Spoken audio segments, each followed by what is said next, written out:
Moi, quand j'ai commencé à travailler, il y avait pas encore eu 10, il y avait pas encore eu, le Bureau des légendes. Aujourd'hui, il y a une sorte de démocratisation. On a l'impression qu'il y a beaucoup plus de passerelles entre les scénaristes de cinéma, de télévision, que quelqu'un qui a fait de la quotidienne peut travailler sur des séries 52, il y a pas trop de problèmes.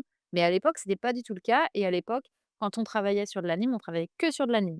Les scénaristes d'animation, ils pouvaient pas du tout après faire de la prise de vue réelle et donc du coup, moi, j'avais très, très peur, si je commençais par faire de l'anime, d'être, étiquetée scénariste animation et de plus jamais pouvoir travailler sur de la prise de vue réelle.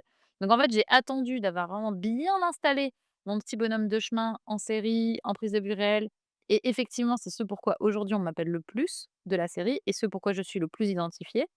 Et d'ailleurs pas spécialement dans un genre particulier parce que j'ai fait exprès de multiplier les genres pour pas non plus qu'on me catégorise scénariste de séries policières, parce que je sais qu'on est dans un métier dans lequel, oui, on met des casquettes très, très vite. Donc j'étais rassurée de me dire: «On me mettra pas dans la case animation». Je ferai pas que ça tout le temps, tout le temps, tout le temps parce que c'est pas ce que j'avais envie de faire non plus.